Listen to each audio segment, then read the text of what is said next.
ஆதிரை புத்தக வடிவில் திரைக்கதை. புத்தகத்தை பெற டிஸ்கிரிப்ஷனில் உள்ள எண்ணிற்கு வாட்ஸ்அப் செய்யவும். இப்போ இந்துல இருந்து கிறிஸ்தவத்துக்கு போறார், முஸ்லிமா மாறுறார், இங்க இருக்கக்கூடிய சலுகையை அவர் பெற முடியாது இப்படின்னு ஏதாவது ஒரு சட்டம் இருக்கா? அரசியலமைப்பு சட்டம் இருந்தா நீங்க சொல்லலாம். அப்படி எதுவுமே இல்லை. ஜே.ஆர். சுவாமிநாதன் அவருடைய நீங்க தன்மையை நீங்க எடுத்து பார்த்தீங்கன்னா, சமீப காலமா அவருடைய வழக்குகள் எல்லாமே எடுக்கிறதெல்லாம் நீங்க பார்த்தீங்கன்னு சொன்னா இந்த சிறுபான்மையின் பிரச்சனைகளை குறித்து எடுக்கப்படுது. அது அவர்களுக்காக ஒதுக்கப்படுதா இல்லை இவரா எடுக்கிறாரா என்ன உள்ள நடக்குதுன்றது நம்மளுக்கு தெரியல. குர்பானி கொடுக்கக்கூடிய நாள் இருக்கும்போது முத நாள் என்ன பண்றாங்கன்னா கொடுக்கறத தடுக்கணுன்ற அடிப்படையில போடுறாங்க. காவல்துறையினர் அங்கங்க என்ன பண்ணிட்டாங்கன்னா இந்த கோர்ட்டுடைய ஆர்டரை வைத்து பல இடங்கள்ல தடுக்கக்கூடிய சூழல் ஏற்பட்டு தமிழ்நாட்டில் இருக்கக்கூடிய மாற்று மத சகோதரருடைய தொப்புள்கொடி உறவுகளுடைய ஒத்துழைப்போடு தான் கொடுக்க முடிஞ்சது. அதுல எந்த ஒரு பிரச்சனையும் இல்லை. ஆனா என்னன்னா இது மூலம் அந்த சட்டத்தின் மூலம் ஒரு நெருக்கடியை கொடுத்துட்டாங்க. இது மக்களுக்கு எப்படி நெருக்கடியை கொடுக்குமோ அது அரசுக்கு அதை விட பெரிய நெருக்கடியை கொடுக்கும். நீங்க கொடுக்கக்கூடிய ஆர்டரை நாங்க இம்ப்ளிமெண்ட் பண்ணக்கூடிய இடத்துல அரசு இருக்கும். அப்ப இருக்கிறதா இருந்தா இங்க இருக்கிறதே இல்லையேன்னு சொல்லி விளக்கம் கொடுக்கறதுக்குரிய ஒரு சூழலை அவங்க ஏற்படுத்திருக்கணும். தமிழ்நாடு அரசுடைய தரப்புல இருந்து வாதங்களை எடுத்து வைக்கல. இவங்க காலவாசம் கேட்டு இதை ஹோல்டு பண்ணியிருந்தாலே இது ஒரு பாதுகாக்கப்பட்டிருக்கும். ஜோசப் விஜய் அவர்கள் இன்னைக்கு என்ன சொல்றாருன்னா, சமூக நீதி பாதுகாக்கக்கூடிய இஸ்லாமியர்களுக்கான அரசாக இருக்கும் இப்படிலாம் சொல்றாங்கன்னு சொன்னா இது பாதுகாக்கப்பட்டிருக்கணுமா இல்லையா? இஸ்லாத்துல சாதிகள் கிடையாது, சாதிய பிரிவுகள் கிடையாது அப்படின்னு சொல்லி அதனால நான் என்ன பண்றேன், ரத்து பண்றேன்னு சொல்றாரு. இதுக்கும் அதுக்கு சம்மந்தமே இல்லை. அப்ப இன்னைக்கு இருக்கக்கூடிய அந்த நீதிமன்றத்துடைய நிலைகளே இவங்களுக்கு தோதாக அமைச்சுக்கிறாங்க. அதுல எவ்வளவு விரைவா இன்னைக்கு நீதிமன்றத்தை தீர்ப்பை கொடுத்துருக்காங்க பாருங்க. இந்த வழக்குக்கு இவ்வளவு வேகத்தை காட்டினவங்க மற்ற வழக்குக்கு காட்டலையே. கொடுக்கிற தீர்ப்பு எப்படி இருந்திருக்கணும் அப்படின்னு சொன்னா, இதனால் இஸ்லாமியர்கள் பாதிக்கப்படுறாங்க, அவங்க தரப்புல இருந்து எதிர்ப்பு வருது.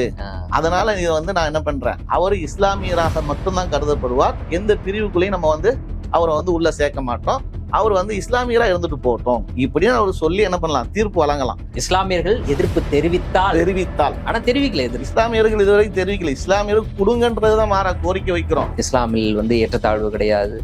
இஸ்லாமில் எல்லாரும் சமமாக நடத்தப்படுகிறார்கள். ஆகவே சமூக ரீதியாக அவங்க ஒடுக்கப்பட்ட சமூகமாக பார்க்க முடியாது அப்படின்னு எதிர்காலத்துல கொடுக்கப்பட்ட 3.5% இஸ்லாமியர்களுக்கு கொடுக்கப்பட்டது கூட பறிப்பதற்கான ஒரு வாய்ப்பு கூட படிப்பதற்கான ஒரு அடித்தளமா கூட இருக்கலாம். என்னன்னா இவங்களே இதுக்கான வழக்குகள் போடப்பட்டு பறிக்கிறதுக்கும் திட்டமிடுறதுக்கு வாய்ப்பு. சரி, ஊழல் நடக்குதுன்னு சொன்னா ஊழலை தடுக்கிறதுக்கு சட்டம் போட்டிருக்கணும். அங்க நிர்வாக நடைமுறை சரியில்லைன்னா நிர்வாக நடைமுறையை ஒழுங்குபடுத்துறதுக்கான வழிவகைகளை ஏற்படுத்தியிருக்கிறோம். சொத்துக்கள் சரியான பராமரிப்பு இல்லைன்னா அதை பராமரிப்பதற்கான ஒரு அம்சத்தை உள்ளடக்கி ஒரு சட்டத்தை போட்டிருக்கணும். இங்க என்ன நடக்குதுன்னு சொன்னா, இஸ்லாமியர் அல்லாதவர்கள் உள்ள நிர்வாகத்துல வரணும் இப்படின்னு போடப்படுது. இது கோரிக்கை வந்ததா? தான் எந்த மதத்தை பின்பற்றணும் அப்படிங்கிற உரிமை ஆர்டிகல் 25 வழங்கப்பட்டிருக்கு. அந்த மதத்தை பிரச்சாரம் செய்யலான்ற உரிமை வழங்கப்பட்டிருக்கு.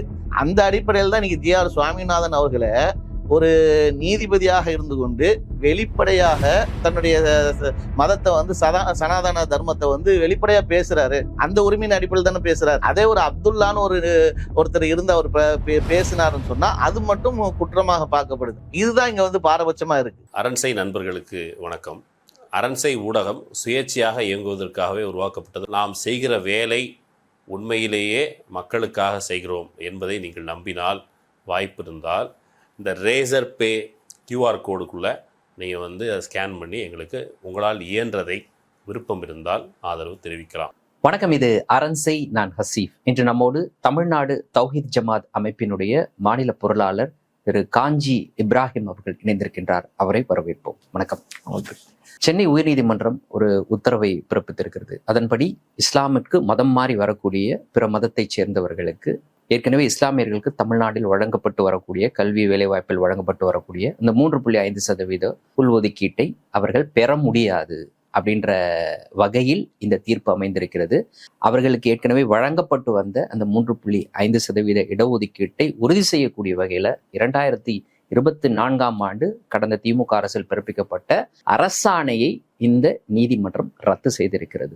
இப்போ எல்லாருக்கும் எழக்கூடிய கேள்வி, பிற மதத்திலிருந்து இஸ்லாமுக்கு மதம் மாறி வரக்கூடியவர்கள் அந்த மதத்தில் ஒரு குறிப்பிட்ட சாதியில் இருந்திருப்பார்கள். அப்ப அந்த சாதியை பொறுத்தவரை காலம் காலமாக ஒடுக்கப்பட்ட ஒரு சமூகமாக இருக்கும். ஏன்னா நம்ம அந்த ஜிஓ கிளியரா சொல்லுது, பிசி, எஸ்சி, எம்பிசி இது மாதிரியான பிற்படுத்தப்பட்ட ஒடுக்கப்பட்ட அந்த பிரிவிலிருந்து வரக்கூடியவர்களுக்கு தான் பிசி முஸ்லிம் அப்படின்ற அடிப்படையில் அவர்களுக்கு இடஒதுக்கீடு வழங்கணும் அப்படின்னு அந்த ஜியோ தெளிவா சொல்லியிருக்கு. ஆகவே ஏற்கனவே பிற்பட்ட சமூகத்திலிருந்து வரக்கூடியவர்களுக்கு இந்த இடஒதுக்கீடு அப்படின்றது உறுதி செய்யப்பட்டிருக்கு. அப்படிப்பட்ட ஒரு இடஒதுக்கீட்டை இன்னைக்கு ரத்து செய்திருக்காங்க அப்படின்னா நீங்க எப்படி பார்க்கறீங்க? இதனுடைய பின்னணி என்னன்னு நீங்க நினைக்கிறீங்க? அதாவது இந்த வழக்கை பொறுத்த வரைக்கும் ஜிஆர் சுவாமிநாதன், பிபி பாலாஜி அவர்களுடைய அமர்வுல இந்த தீர்ப்பு வழங்கப்பட்டிருக்கிறது. இந்த தீர்ப்பே பொதுவா இது ஜனநாயகத்திற்கு விரோதமான தீர்ப்பு. என்ன ஏன் அப்படி நம்ம சொல்றோம் அப்படின்னு சொன்னா, இந்த தீர்ப்புக்கும் இந்த வழக்குக்குமே சம்பந்தம் இல்லாமையும் ஒண்ணு வழங்கியிருக்கிறாங்க. ஒரு வழக்கு போடப்பட்ட விதமே வேற, முன்வைக்கப்பட்ட ஒரு கோரிக்கையே வேற. ஆனா வழங்கியிருக்கிற தீர்ப்பு ஒன்று ஒரு மாற்றமான தீர்ப்பா வழங்கப்பட்டிருக்கு. இது ஒரு வகையில விரோதமான ஒரு தீர்ப்புன்னு நம்ம மக்களால் பார்க்கப்படுது. இது சமூக நீதி பேசக்கூடிய ஒரு நடுநிலைவாதிகளும் ஏற்றுக்கொள்ள முடியாத ஒரு தீர்ப்பாக பார்க்கப்படுது. எந்த வகையில இந்த வழக்கு போடப்பட்ட அதனுடைய பின்னணியை தெரிஞ்சுக்கிட்டா மற்றதை புரிந்து கொள்வதற்கு எளிதாக இருக்கும். இந்த வழக்கை பொறுத்த வரைக்கும் பரமசிவன் என்கின்ற சமீர் பரமசிவனாக இருந்து அவர் சமீர் என்று இஸ்லாத்தை ஏற்று என்ன பண்றாருன்னா சமீராக மாற்றிக்கொண்டு அவராக விருப்பப்பட்டு மாறி இஸ்லாத்தை பின்பற்றார்.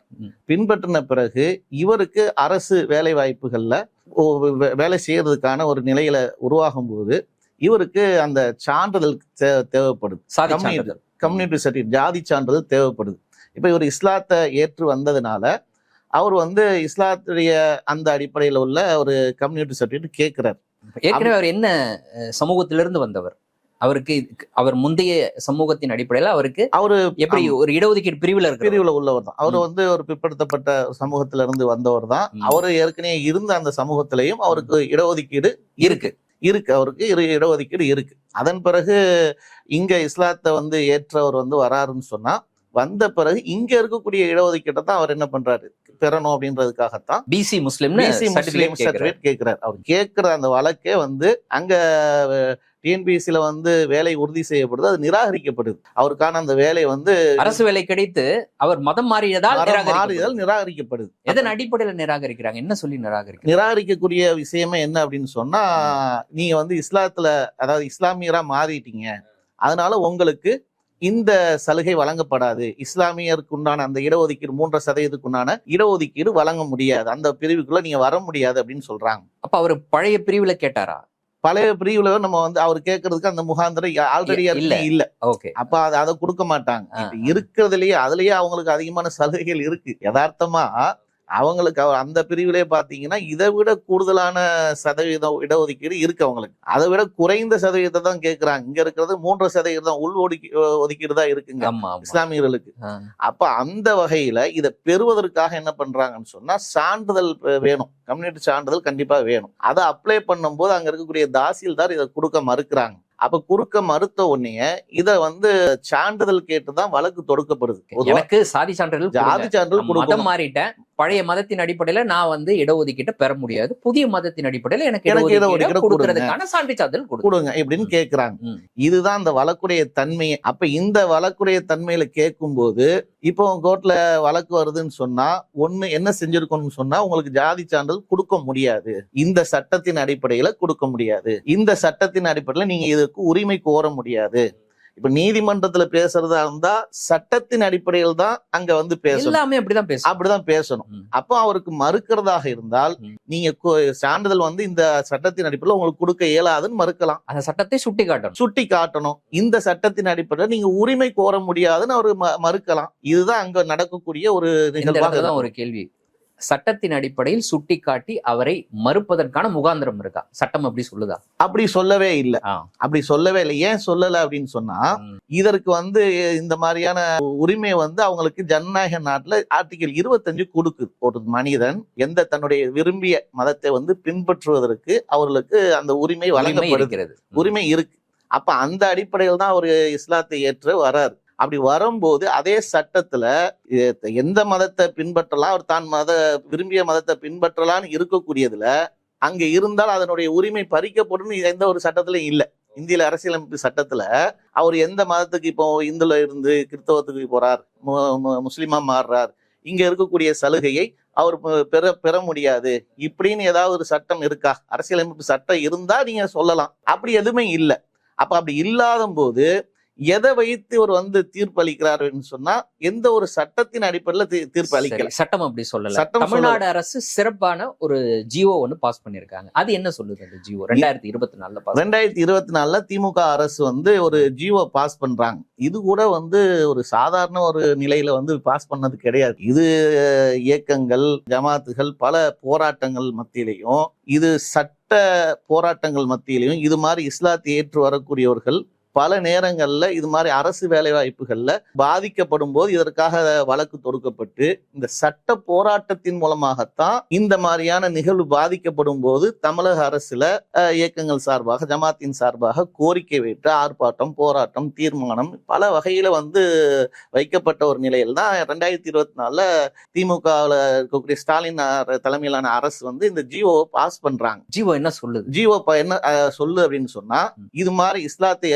அதாவது இந்துவோ கிறிஸ்தவத்தில் இருந்து வரக்கூடியவர்களுக்கு ஜாதி சான்றிதழ், அவர் எந்த மதத்தை பின்பற்றுகிறாரோ அவருக்கான அந்த ஜாதி சான்றிதழ் வழங்கப்படலாம். அந்த ஜாதி சான்றிதழின் அடிப்படையில் அவர் அந்த பிரிவை சார்ந்தவராக கருதுவார். அது கருதும் போது அதுல இருக்கக்கூடிய உரிமையை அவர் பெற முடியும். இதுதான் அதுக்குண்டான சாராம்சம். பிற மதத்திலிருந்து இஸ்லாத்திற்கு அவர் வரும் பொழுது அவர் அந்த மதத்துல எந்த சாதியில் இருந்தார் அப்படின்றது கவலையே கிடையாது. இல்ல, இஸ்லாம் அப்படின்னு வரும்பொழுது இஸ்லாமில் இருக்கக்கூடிய 7 பிரிவுகள்ல ஏதோ ஒரு பிரிவுல அவர் இஸ்லாமியராக கருதப்படுவார். தமிழ்நாட்டில் நடைமுறையில் இருக்கக்கூடிய இஸ்லாமியர்களுக்கு வழங்கப்படக்கூடிய 3.5% இடஒதுக்கீட்டை பெறுவதற்கு அவர் தகுதியான அப்படின்னு அந்த ஜியோ சொல்லுது. அதற்கான ஜாதி சான்றிதழையும் வழங்கணும்ன்றதையும் அது சொல்லுது. அது பிரச்சனையா தெளிவா இருக்கு. இந்த ஜியோ தெளிவா இருக்கு. நீங்க சொன்ன மாதிரி ஆர்டிகல் 25 கிளியரா சொல்லுது.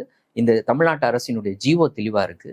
இதெல்லாம் இருக்கும் பொழுதும் நீதிமன்றம் எப்படி இப்படிப்பட்ட ஒரு உத்தரவை பிறப்பிச்சாங்கன்னு நீங்க நினைக்கிறீங்க? அது எதன் அடிப்படையில் அந்த உத்தரவு பிறப்பிக்கப்பட்டது? இந்த உத்தரவு எந்த ஒரு சட்டத்தின் அடிப்படையில வழங்கப்படலை. இவரை பொதுவா அந்த ஜே.ஆர். சுவாமிநாதன் அவருடைய தன்மையை நீங்க எடுத்து பாத்தீங்கன்னா, சமீப காலமா அவருடைய வழக்குகள் எல்லாமே எடுக்கிறதெல்லாம் நீங்க பாத்தீங்கன்னு சொன்னா இந்த சிறுபான்மையின் பிரச்சனைகள் குறித்து எடுக்கப்படுது.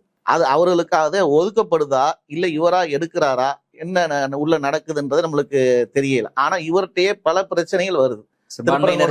சென்சிட்டிவான ஒரு பிரச்சனைகள் இவர்கிட்டயே வரப்படுது. திருப்பரங்குன்றம் விஷயமாக இருக்கட்டும், அதே மாதிரி குர்பானி விஷயங்களாக இருக்கட்டும். குர்பானி விஷயங்கள் கொடுக்க கூடாது என்பதை ஒரு நெருக்கடியான ஒரு நேரத்துல சமீபத்துல பிறப்பிக்கும் போது அவங்க முதல் நாள் குர்பானி கொடுக்கக்கூடிய நாள் இருக்கும்போது முதல் நாள் என்ன பண்றாங்கன்னா கொடுக்கறத தடுக்கணுன்ற அடிப்படையில போடுறாங்க. அதுல பல பிரச்சனைகளை இஸ்லாமியர்கள் சந்திச்சாங்க. காவல்துறையினர் அங்கங்க என்ன பண்ணிட்டாங்கன்னா இந்த கோர்ட்டுடைய ஆர்டரை வைத்து பல இடங்கள்ல தடுக்கக்கூடிய சூழல் ஏற்பட்டுச்சு. அந்த உத்தரவு பொறுத்த வரைக்கும் பொது இடங்கள்ல வெட்டக்கூடாது, பொது இடங்கள்ல வெட்டக்கூடாது. அது ஸ்லாடர் ஹவுஸ்ல வெட்டணும். இதுதான் இது. அது ஏற்கனவே உள்ளதுதான். ஆனா இன்னைக்கு சரி அந்த சட்டத்தை நடைமுறைப்படுத்துறதா இருந்தா எத்தனை ஸ்லாடர் ஹவுஸ் இன்னைக்கு சென்னையில இருக்கு? சென்னையில எடுத்துக்கிட்டா மிருகங்களை பலியிடக்கூடிய தனி இடம் அப்படின்றது எல்லா இடத்துலயும் இல்ல. எல்லா இடத்துலயும் இன்னைக்கு லட்சக்கணக்கான மக்கள் இன்னைக்கு ஆடு மாடுகளை குர்பானி கொடுக்கறதுக்கு அவங்க இஸ்லாமியர்கள் அவங்க மத சடங்கை நிறைவேற்றக்கூடிய ஒரு நிலையில இருக்கிறாங்க. அப்படி நிலையில இருக்க நீங்க சட்டம் போடுறதா இருந்தா அந்த மாதிரியான ஒரு சூழல் இருக்கான்னு பார்த்துட்டு சட்டம் போடணுமா இல்லையா? அது இல்லாம வெறும் சென்னையில இருக்கிறத பாத்தீங்கன்னா வெறும் 4 ஸ்லாட்டர் ஹவுஸ் தான் இருக்கு. இந்த 4 ஆடு மாடு வெட்டக்கூடிய இடங்கள் 4 தான். 4 தான். சென்னையில இருக்கவங்க எல்லாரும் ஆடு மாடை வாங்கி வச்சுட்டு அந்த இடத்துக்கு வெட்டணும். அப்ப அங்க வெட்டுறதா இருந்தா எப்படி வெட்ட முடியும்? இதை நீங்க அரசு அதை கண்காணிச்சு அவங்கள உரிய வகையில அவங்களுக்கு இப்ப எல்லா ஏற்பாடுகளையும் செஞ்சு கொடுக்க முடியுமா? அப்ப அதுக்குண்டான ஒரு சூழலே இல்லாத ஒரு நிலைய அப்ப எந்த அடிப்படையில் நீங்க ஒரு ஆர்டர் போடுறீங்க? அப்ப அதுக்குண்டான முகாந்திரம் என்ன அப்படின்னு சொன்னா, இஸ்லாமியர்களுக்கு உண்டான ஒரு எதிர்ப்பான ஒரு நிலையில அவர்களை ஒரு தொந்தரவு செய்யக்கூடிய வகையில கொடுக்கணும்ன்றதுதான் இந்த மாதிரியான வழக்குடைய தன்மை நம்மளுக்கு உணர்த்துது. அப்படியாக இருக்குமோ அப்படின்னு நம்மளுக்கு என்ன ஏற்படுது? அது ஒரு நெருக்கடியான ஒரு சூழல். இல்லாத ஒரு ஸ்லாட்டர் ஹவுஸே 4 சென்னையில இருக்கிறத வச்சுக்கிட்டு நீங்க அங்கதான் வச்சு கொடுக்கணும்னு சொன்னா அப்போ அதோடைய தன்மை என்ன? அப்போ ஒரு நெருக்கடி அந்த டைம்ல இருந்துச்சு. பக்ரீத் அன்னைக்கு அப்படி ஒரு நெருக்கடி இருந்தது. ஒவ்வொருத்தரும் எந்த அளவுக்கு பயந்துகிட்டு கொடுக்குற சூழல்லாம் இருந்துச்சு. எங்க நம்மள இது பண்ணிடுவாங்க. ஆனா மன நிறைவோடு செய்ய வேண்டிய ஒரு வேலையை பயந்துகிட்டு மக்கள் செஞ்சாங்க. அதுல பல இடங்கள்ல காவல்துறையினர் இடையூறு செய்யக்கூடிய ஒரு சூழல் இருந்தது. அதே நேரத்தில் அதை தாண்டி அங்கங்க 1-2 நிகழ்வு நடந்ததை தாண்டி இங்க இருக்கக்கூடிய தமிழ்நாட்டுடைய அந்த சிறப்பு மாற்று மத சகோதரர்கள் அதற்கு ஒத்துழைப்பை கொடுக்கத்தான் செஞ்சாங்க. 1-2 இடத்துல இருக்கக்கூடியவர்கள் இதை எதிர்க்கக்கூடியவர்கள் மூலமா காவல்துறைக்கு புகார் போய் அதை காவல்துறையினர் வந்து தடுக்கக்கூடிய ஒரு சூழல் இருந்தது. பரவலா குர்பானி சிறப்பாக நீதிமன்ற உத்தரவு இப்படியாக பிறப்பிக்கப்பட்டாலும் தமிழ்நாட்டில் இருக்கக்கூடிய மாற்று மத சகோதரருடைய தொப்புள் கொடி உறவுகளுடைய ஒத்துழைப்போடு தான் கொடுக்க முடிஞ்சது. அதுல எந்த ஒரு பிரச்சனையும் இல்லை. ஆனா என்னன்னா இது மூலம் இந்த சட்டத்தின் மூலம் ஒரு நெருக்கடியை கொடுத்துட்டாங்க. அப்ப அது வந்து மக்களுக்கு ஒரு மிகப்பெரிய ஒரு சங்கடத்தை உருவாக்கிடுது. இந்த உத்தரவு பிறப்பிக்கப்பட்ட அந்த சமயத்துல அப்போதான் நம்முடைய தாவேகா அரசு ஆட்சி பொறுப்புக்கு வந்திருந்தாங்க. இந்த உத்தரவு பிறப்பிக்கப்பட்ட உடனேயே அவங்க என்ன செஞ்சிருக்கணும், என்ன செய்ய தவறுனாங்க அந்த இடத்துல? ஏன்னா அந்த வழக்குக்கும் இந்த வழக்குக்கும் தொடர்பு இருக்கின்றதுனால கண்டிப்பா இருக்கு. அப்ப என்னன்னா இது வந்து உடனடியாக இதுக்கு வந்து அப்பீல் போய் அரசு தரப்புடைய விளக்கத்தை கொடுத்திருக்கணும். நீங்க சொல்லக்கூடிய இந்த இது வந்து சாத்தியம் இல்லாத ஒரு ஆர்டரை போட்டா அரசாலையும் நடைமுறைப்படுத்த முடியாது. இது வந்து மக்களுக்கு எப்படி நெருக்கடியை கொடுக்குமோ அது அரசுக்கு அதை விட பெரிய நெருக்கடியை கொடுக்கும். நீங்க வந்து கொடுக்கக்கூடிய ஆர்டரை நாங்க இம்ப்ளிமெண்ட் பண்ணக்கூடிய இடத்துல அரசு இருக்கும். அப்ப இருக்கிறதா இருந்தா இங்க இருக்கிறதே இல்லையேன்னு சொல்லி விளக்கம் கொடுக்கக்கூடிய ஒரு சூழலை அவங்க ஏற்படுத்தியிருக்கணும். அது விளக்கமும் கொடுக்கல. வழக்குகள் வந்து இந்த அளவுக்கு நெருக்கடியை கொடுக்குன்றதையும் ஒரு கண்டுக்காம என்ன பண்ணிட்டாங்கன்னா ரொம்ப ஒரு மெத்தன போக்குல இருந்த மாதிரி தான் இருக்கு. அதே தான் இந்த விஷயத்துல நீங்க சொன்ன மாதிரி ஒரு மிகப்பெரிய எதிர்ப்பு கிளம்பியாச்சு. சோ அப்படிப்பட்ட ஒரு சென்சிட்டிவான வழக்குகள் இனி எதிர்காலத்தில் வரும்போது நம்ம இதை எப்படி கையாளணும்ன்றது அதுல இருந்து ஒரு பாடத்தை இந்த அரசு படிச்சிருக்கணும். ஆனா அந்த பாடம் அந்த அரசு படிச்சுதா இல்லையா இல்லைன்றதுதான் இந்த வழக்குல இருந்து தெரியுது. இது இல்ல அப்படின்றதுதான் இந்த வழக்கு. ஏன் அப்படின்னு சொன்னா இடஒதுக்கீடுக்கான பிரச்சனை இருக்கிற வழக்கு இருக்குல்ல, இது வந்து ஏப்ரல்ல தொடுக்கப்பட்ட இந்த வழக்கு அவர் அந்த நேரத்துல என்ன சொல்றாருன்னு சொன்னா கேட்டது சான்றிதழ் கேட்டுதான் வழக்கு தொடுக்கப்படுது. போனது அவர் கேட்டது என்னன்னா எனக்கு கம்யூனிட்டி சர்டிபிகேட் கொடுங்க அப்படின்னு தான் கேட்கிறாங்க. அதை தாண்டி அவர் என்ன சொல்றாருன்னா சான்றிதழ் கொடுக்கறது அது இல்லாம இது ஜிஓவே ஒரு அரசியலமைப்புக்கு சட்டத்துக்கு விரோதமா இருக்கு, இதை நான் வந்து ரத்து செய்வேன்னு இப்ப வெளிப்படையா சொல்றாரு. ஆமா, வெளிப்படையா வந்து ஏற்கனவே தெரிஞ்சிருச்சு அரசுக்கு, அரசு வக்கீல்களுக்கு அங்க வந்து கண்டிப்பா தெரிஞ்சிருக்கும். அப்ப இப்படி இவர் அந்த கோணத்துல தான் போறாரு அப்படின்னு சொன்னா அப்ப இவங்க என்ன செஞ்சிருக்கணும்? முன் ஏற்பாடுகளா? ஆட்சி பொறுப்பேற்ற உடனே மீண்டும் இந்த வழக்கு விசாரணைக்கு வந்த உடனேயே அதை சரியாக அணுகிருக்கணும். அப்ப அணுகிருக்கணும். அதற்கான வாய்ப்புகளும் ஏராளமா இருந்தது. வழக்கமா நான் இப்பதான் வந்தோம் ஆட்சிக்கு 40 நாள் ஆச்சு, 45 நாள் ஆச்சு அப்படின்னு சொல்லுவாங்க. அதுக்காக கேக்குறேன். ஆமா, ஆட்சிக்கு வந்தது இவங்கதான் ஆட்சிக்கு வந்தாங்க. அங்க இருக்கக்கூடிய அதிகாரிகள் இருக்கக்கூடியது தானே இருக்கக்கூடிய அங்க வக்கீல்கள் அவங்க அதுக்குண்டான தலைமை தான் மாற்றப்பட்டிருக்கும். அவங்க கீழே இருக்கக்கூடியவர்கள் இருக்கத்தானே செஞ்சிருப்பாங்க. அதை அணுகுனவங்க அதிகாரிகள் இருக்கத்தான் செஞ்சிருப்பாங்க. அதற்கான எந்த அளவுக்கு அப்படின்னு சொன்னா இவங்க இதுல வந்து அவகாசம் வாங்கியிருக்கலாம். அரசு வந்து இதை 11ஆம் தேதி தான் வந்து இவங்களை வந்து உள்ள சேர்க்கிறாங்க. அரசு தரப்ப வந்து உள்ள சேர்க்கிறாங்க. ஜூன் 11. ஆமா, ஜூன் 11 தான் இவங்களை வந்து உள்ள சேர்க்க நீங்க வந்து இதுக்கு வந்து ஜிஓக்கு விளக்கம் கேட்கிறாங்க. ஜிஓக்கு விளக்கம் கேட்கிறாங்க. விளக்கம் கேட்கறதாக இருந்தால் இவர்கள் இதற்கு பதில் அளிக்கிறதுக்கு எங்களுக்கு கால அவகாசம் கொடுங்க. ஏன்னா இவங்களுக்கு இப்போ புதுசா வந்ததுனால ஸ்டடி பண்ண வேண்டியது இருக்கும். அதுல தப்பு கிடையாது. இவங்க அதுல வந்து சட்டத்துல இடமும் இருக்கு. ஒரு கால அவகாசம் ஒரு 8 வாரங்கள் அளவுக்கு வாங்குறதுக்கான ஒரு சூழல் இருக்கு. ஒரு 2 மாசம்ன்ற 8 வாரம்ன்றது 2 மாசம் வாங்கியிருந்தாங்கன்னா இதை அழகா இவங்க ஸ்டடி பண்ணி அதை எந்த அடிப்படையில போன திமுக அரசு இதை கொடுத்தது, எந்த வகையில வந்து இது வழங்கப்பட்டிருக்கு தெளிவா கொடுத்து நீங்க வந்து எடுத்திருக்கக்கூடிய வழக்குக்கும் இதுக்கும் சம்பந்தம் இல்லைன்னு தெளிவுபடுத்தி இருக்கலாம். அவங்க கேட்டிருக்கிறது சான்றிதழுக்குரியது. நீங்க வந்து சொல்லக்கூடியது கொடுக்க முடியாது, ஏதோ ஒண்ணு சொல்லுங்க, அவர் அப்பீல் போயிடுவாரு. ஆமா அப்படின்னு நீங்க சொல்லலாம். இதுல இன்னொன்னு என்ன விஷயம்னா அந்த இவங்களுடைய போக்கு சரியில்லைன்றது அவங்களே என்ன பண்ணிட்டாங்கன்னா அந்த வழக்குல இருக்கக்கூடிய அட்வொகேட்டை வந்து இதை வந்து வித்ரா பண்ணக்கூடிய ஒரு சூழல் ஏற்படுது. வித்ரா பண்ணிட்டா என்ன பண்ணணும்? இதை வந்து விளக்கம் கொடுக்கறதுக்கு அவங்கள்ட்ட வந்து இல்ல வேற வக்கீல வந்து நியமிக்கிறது. அவர் பாதிக்கப்பட்டவரா வந்து நிக்கிறார். அவருடைய நீதி வக்கீல்கள் வந்து என்ன பண்றாங்கன்னா வித்ரா பண்றாங்க. இப்ப அவருக்கு அவகாசம் கொடுக்கணும். நீங்க வேற யாரும் வக்கீல்கள் வைக்கிறீங்களா அப்படின்னு சொல்லி அவருக்கு அவகாசம் கொடுக்கணும். இல்ல அவருக்கு வைக்க முடியல, இல்ல யாரும் இல்ல அப்படின்னு சொன்னா அரசு அதை ஏற்பாடு பண்ணணும். அதை அரசு ஏற்பாடு பண்ணி கொடுக்கணும். இவ்வளவு நடைமுறைகள் இருக்கு. இது எல்லாமே முற்றிலுமா என்ன பண்ணிட்டாங்கன்னா துடைச்செறிஞ்சு அந்த விஷயத்த அப்படியே வந்து என்ன பண்ணிட்டாங்கன்னா வேறு வழக்கு மாதிரியான ஒரு திசையில இடஒதுக்கீடு அரசாணை ரத்து, அரசியலமைப்பு சட்டத்துக்கு எதிராக இருக்கு எதிராக இருக்குன்னா எந்த அடிப்படையில எதிராக இருக்குன்றதை விளக்கணும்ல. சரி, அதுக்கு போறதுக்கு முன்னாடி 11ஆம் தேதி விளக்கம் கேட்டாங்க. தமிழ்நாடு அரசு பதில் சொன்னாங்களா? அதற்கான கால அவகாசம் கொடுக்கப்பட்டதா? சரி, 2 மாசம் கொடுக்கல, பட் குறைந்தபட்ச கால அவகாசம் கொடுக்கப்பட்டதா? இவங்க தரப்புல வாதங்கள் எடுத்து வைக்கப்பட்டதா தமிழ்நாடு அரசு சார்பா? இது தமிழ்நாடு அரசுடைய தரப்புல இருந்து வாதங்களை எடுத்து வைக்கல, முறையான வகையில எடுத்து வைக்கல. இவங்க காலவாசம் கேட்டு இதை ஹோல்டு பண்ணியிருந்தாலே இது ஒரு பாதுகாக்கப்பட்டிருக்கும். ஜோசப் விஜய் அவர்கள் இன்னைக்கு என்ன சொல்றாருன்னா, சமூக நீதி பாதுகாக்கக்கூடிய இஸ்லாமியர்களுக்கான அரசாக இருக்கும் இப்படிலாம் சொல்றாங்கன்னு சொன்னா, இது பாதுகாக்கப்பட்டிருக்கணுமா இல்லையா? கண்டிப்பா இது பாதுகாக்கப்பட்டிருக்கணும். அதை பாதுகாக்கப்படுறதுக்கு உண்டான அவகாசத்தை நீங்க கேட்டிருக்கணும். இல்லைன்னா இந்த வழக்குல நீங்க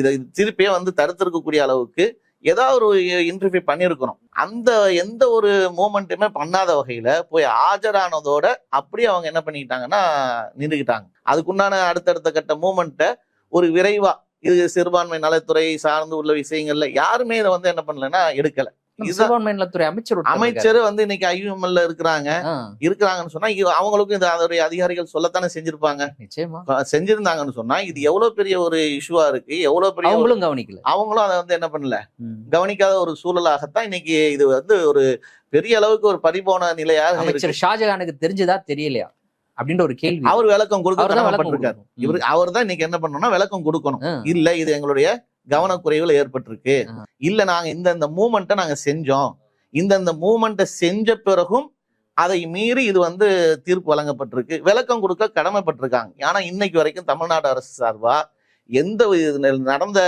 நிகழ்வுக்கு எதுவுமே விளக்கமே கொடுக்கல. நாங்க இந்த அடிப்படையில் நாங்க இதை மூவ் பண்ணோம், 11ஆம் தேதி தான் நாங்க உள்ள போனோம், 11ஆம் தேதி போன பிறகு இதுல இந்த மூமெண்ட்டை நாங்க செஞ்சோம், இவ்வளவு அதை தடுக்கிறதுக்காக நாங்க போராடி இருக்கிறோம், இதை சொல்லணும். ஆனா அதை சொல்லலை, இது வரைக்கும் சொல்லலை.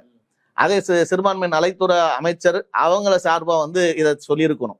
நாங்க இதை இன்டர்வியூ உள்ள போனோம், நாங்க இது அரசு அதிகாரிகள் அங்க கவனத்துக்கு கொண்டு வந்தாங்க, இல்ல கொண்டு வரலன்னு கூட ஏதாவது சொல்லலாம்ல.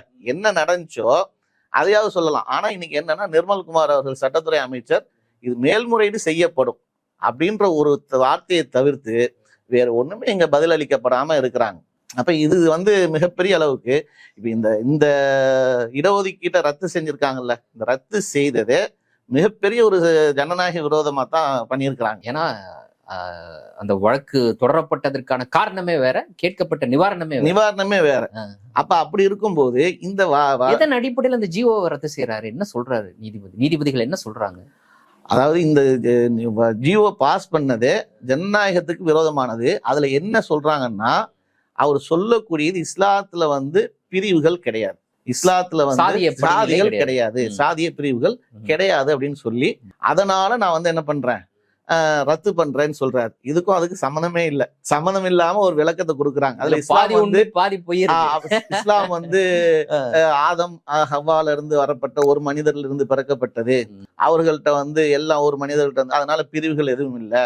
இறை தூதர் இறுதி பேருவர்ல சொல்லியிருக்கிறாரு, கருப்பர் வெள்ளையரை விட சிறந்தவர் இல்லை, வெள்ளையர் கருப்பரை விட சிறந்தவர் இல்லை அப்படின்னு இறுதி பேருக்குள்ள இறை தூதர் முகமது நபி சொன்ன ஒரு விஷயத்தை மேற்கோள் காட்டி, அதுல ஜாதிகளே கிடையாது இஸ்லாத்துல, அதனால ஒருத்தர் இஸ்லாத்தை ஏற்று ஒருத்தர் வர்றாருன்னு சொன்னா அவர் இஸ்லாமியராக மட்டும்தான் கருதப்படுவார், அவர் இந்த பிரிவுல கருதப்பட மாட்டார்னு இந்த இஸ்லாத்துல இஸ்லாமியர்களுக்கு இடஒதுக்கீட்டுக்குண்டான ஒரு 7 பிரிவுகளை வகைப்படுத்தி வச்சிருக்கிறாங்க.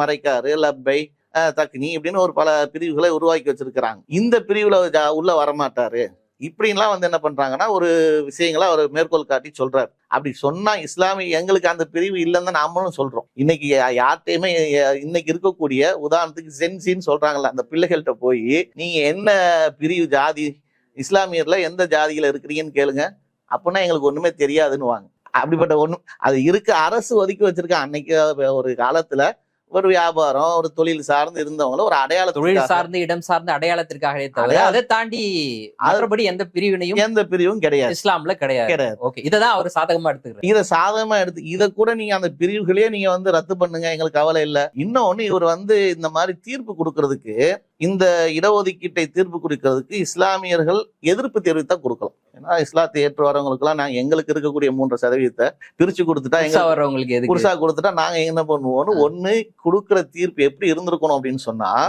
இதனால் இஸ்லாமியர்கள் பாதிக்கப்படுறாங்க, அவங்க தரப்புல இருந்து எதிர்ப்பு வருது.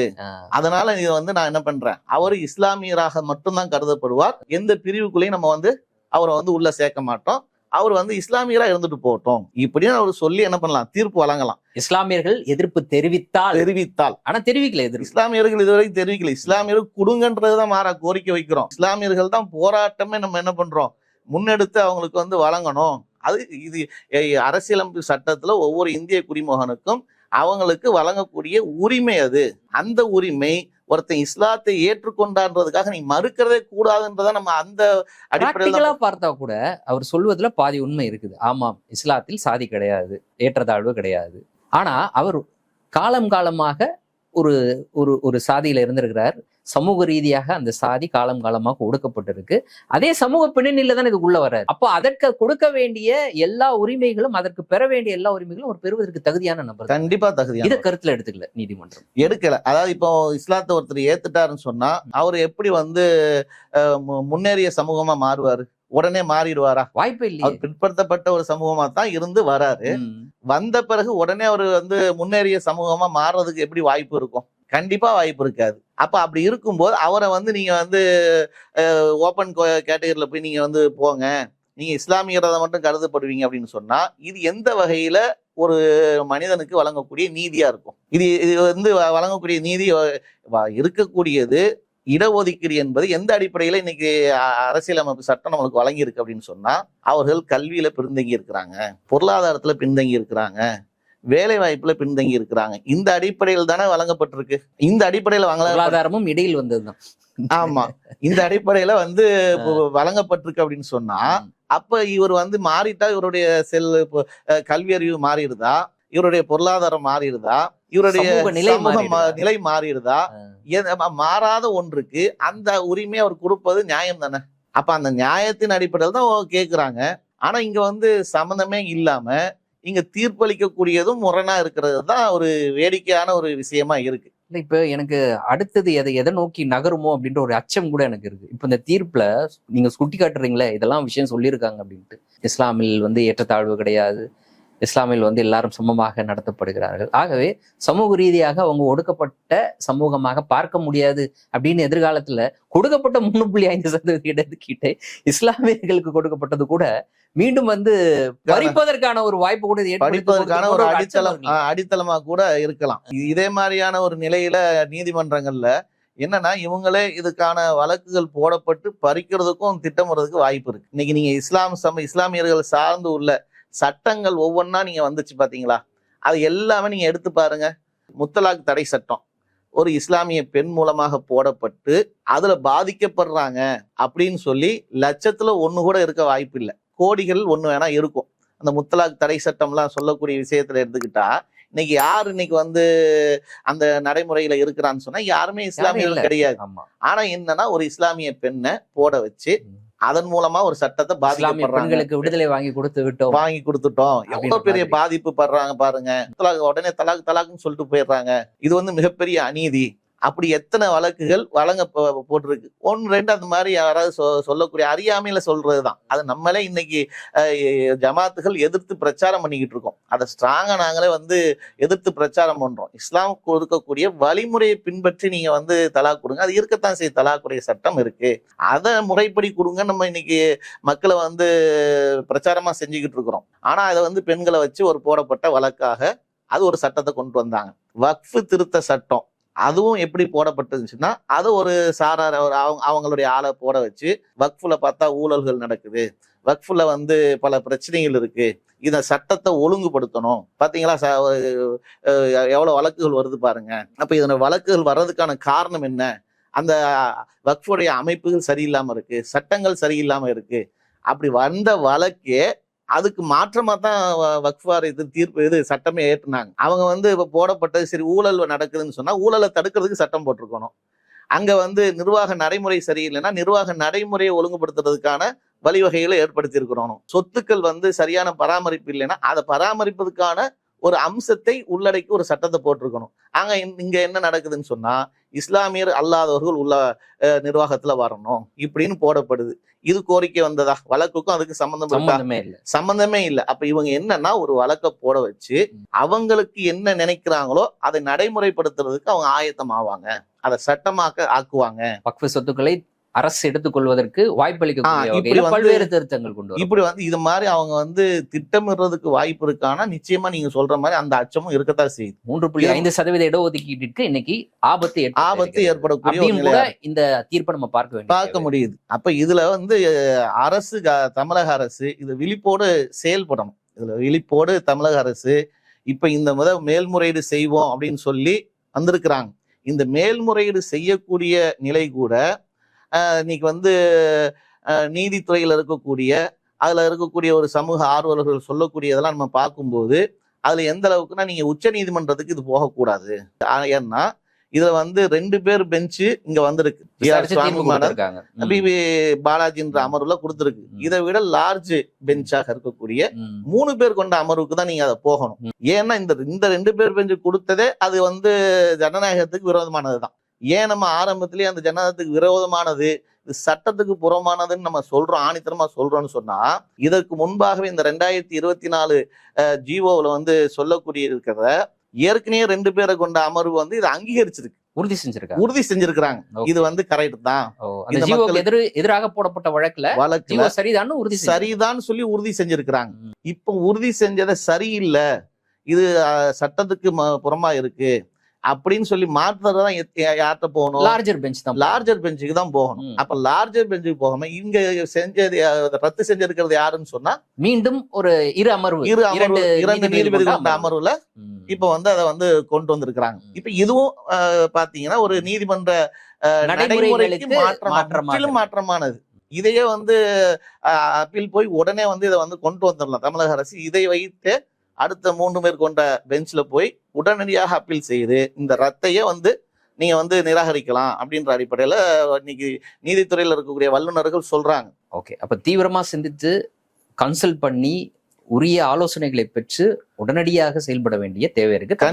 கண்டிப்பா இப்ப உடனே அதை செயல்பட்டா தான் அதுக்குண்டான அதை பாதுகாக்க முடிஞ்சா அவங்களுக்குண்டான ஒரு பாதிக்கப்பட்ட மக்களுக்கு இது மாதிரி இடஒதுக்கீடு தேவைப்படக்கூடிய சமூக நீதியை பெறக்கூடியவர்களுக்கு இது செயல்படுத்த முடியும். இல்ல இதுலயும் அவங்க அலட்சியமாக இருந்தாங்க, இதுலயும் இந்த அனுபவமின்மையும் உங்களுடைய அலட்சியத்தையும் காட்டினாங்க அப்படின்னு சொன்னால் இது பறிபோகக்கூடிய ஒரு சூழலா தான் இருக்கு. இறுதியாக நீங்க ஏற்கனவே தொடக்கத்துல சொன்ன ஒரு விஷயம், இந்தியாவை பொறுத்த வரைக்கும் நம்முடைய அரசியல் சாசனம் நமக்கு வழங்கி இருக்கக்கூடிய உரிமையின் அடிப்படையில எந்த மதத்தையும் யார் வேண்டுமானாலும் பின்பற்றலாம். அந்த மதத்தை பரப்புரை செய்வதற்கும் கூட இன்னைக்கு உரிமை அப்படின்றது கொடுக்கப்பட்டிருக்கு, அரசியல் சாசனது உரிமை. அப்போ இன்னைக்கு இந்த தீர்ப்பு வழங்கப்பட்டிருப்பதை உள்ளூர பார்க்க போனால் இதனுடைய பின்னணியில் மத மாற்றம் அப்படின்றது நடக்கக்கூடாது என்ற அடிப்படையும் கூட ஒரு கூறும் கூட இந்த தீர்ப்பின் பின்னாடி இருக்கிறத நீங்க பாக்குறீங்களா? மதமாற்றம் பண்ணக்கூடாது அப்படின்னு சொன்னா இன்னைக்கு மதமாற்றத்துக்கு யாருமே இன்னைக்கு செய்யக்கூடிய ஒரு சூழல்லாம் யார்கிட்டையும் இல்லை. மதமாற்றத்துக்கு யாரும் போய் ஒருத்தரை ஒரு வாலண்டரியா போய் நீங்க மதம் மாறுங்க அப்படின்னு சொல்லக்கூடிய சூழல் இருக்கானா அந்த சூழல்லாம் இன்னைக்கு கிடையாது. இவங்க கூட பொய்களை கூட சொல்லுவாங்க, வாளை வைத்து இஸ்லாம் பரப்பப்பட்டதுலாம் சொல்லுவாங்க. இன்னைக்கு அந்த மாதிரி ஒரு சூழல் இன்னைக்கு இருக்குதா? ஒருத்தட்ட போய் இஸ்லாத்தை பரப்புறதுக்கான தான் எந்த மதத்தை பின்பற்றணும் அப்படிங்கிற உரிமை ஆர்டிகல் 25 வழங்கப்பட்டிருக்கு. அந்த மதத்தை பிரச்சாரம் செய்யலான்ற உரிமை வழங்கப்பட்டிருக்கு. இது எல்லாருக்கும் உரியது.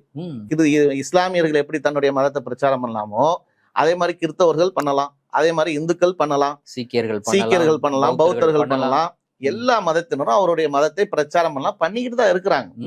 அந்த அடிப்படையில் தான் இன்னைக்கு ஜி.ஆர். சுவாமிநாதன் அவர்களை ஒரு நீதிபதியாக இருந்து கொண்டு வெளிப்படையாக தன்னுடைய மதத்தை சனாதன தர்மத்தை வெளிப்படையா பேசுறாரு. அந்த உரிமையின் அடிப்படையில் தானே பேசுறாரு, பிரச்சாரம் செய்யக்கூடாத செய்யறாரு. சனாதன தர்மம் எப்படிப்பட்ட ஒரு சனாதனிகள் தவறு செய்ய மாட்டார்கள் அப்படின்னு பொதுவெளியில பேசுறாரு. ஒரு நீதிபதியாக இருந்து கொண்டு பேசுறாரு. இதை யாராவது எதிர்த்தாங்களான்னா கிடையாது. ஏன் எதிர்க்கலன்னு சொன்னா இந்த ஆர்டிகல் 25 அவருக்கு வழங்கியிருக்கு, உரிமை வழங்கியிருக்கு. அப்படின்னு வழங்கப்பட்டிருக்க உரிமையின் அடிப்படையில் தான் இதை யாருமே எதிர்க்கல. அப்ப இந்த உரிமை வழங்கப்பட்டிருக்குன்னு சொன்னா அந்த அடிப்படையில் தான் இன்னைக்கு இருக்கக்கூடிய எல்லாருமே பிரச்சாரம் பண்றாங்க. எல்லாருமே யாரு அவர்களுக்கு தோதுவாக இருக்கோ எடுத்துக்கிறாங்க. கிறிஸ்தவர்கள் மாறக்கூடியவர் கிறிஸ்தவர்களா மாறக்கூடியவங்க இருக்கிறாங்க, அவங்களுக்கு அது பிடிச்சிருந்தா மாறுறாங்க. இஸ்லாத்தை வந்து பிடிச்சவங்க மாறுறாங்க. அவங்களுக்கு எந்தெந்த மதம் பிடிக்குதோ அதை வந்து தேர்வு செய்து மாறுறாங்க. இதுல என்னன்னா இந்துக்களா கூட மாறுறாங்க, இந்துக்களாவும் மாறத்தான் செய்யறாங்க. ஒரு உதாரணம், இன்னைக்கு நம்ம பேசிட்டு இருக்கக்கூடிய இதே நேரத்துல இஸ்லாமிலிருந்து இந்துவாக மாறிய ஒருவர், அவர் வந்து ஒரு மிகப்பெரிய சதிச்செயலை வந்து மகாராஷ்டிரால செஞ்சிருப்பதாக ஒரு முதற்கட்ட தகவல் வருது. இன்னும் உறுதியாக நமக்கு தெரியல. முகரம் பண்டிகையில் பங்கேற்ற அந்த ஊர்வலத்துல பங்கேற்ற ஆயிரக்கணக்கானோரை படுகொலை செய்வதற்கு ஒரு திட்டம் தீட்டப்பட்டதாக 14,000 மாத்திரைகளை கொண்டு வந்து ஒரு பெரிய சதி வேலைகளை பின்னிருக்கிறதா அன்னைக்கு செய்திகள் வருது. அது எந்த அளவுக்கு உறுதி செய்யப்படுது, அதனுடைய பின்னணிகள் வழக்கு விசாரணை போகுது. மாறி இருக்கிறாங்க. இஸ்லாத்துல இருந்து இந்துக்களுக்கு மாறுறாங்க. அது அவர்களுக்கான ஒரு உரிமை என்ற அடிப்படையில் தான் பிரச்சாரம் செய்யறாங்க, மாறவும் செய்யறாங்க. இதையே வந்து என்னன்னு சொன்னா, இன்னைக்கு வந்து ஜே.ஆர். சுவாமிநாதன் அவர்கள் தன்னுடைய சனாதன தர்மத்தை அவர் வெளிப்படையா பிரச்சாரம் செய்யலாம். அதே ஒரு அப்துல்லான்னு ஒருத்தர் இருந்து அவர் பேசினாருன்னு சொன்னா அது மட்டும் குற்றமாக பார்க்கப்படுது. அது மட்டும் மத திணிப்பாக பார்க்கப்படுது. மதத்தை வந்து வலுக்கட்டாயமா கொடுக்கறதை போன்று காட்டப்படுது. இதுதான் இங்க வந்து பாரபட்சமா இருக்கு. இஸ்லாமிய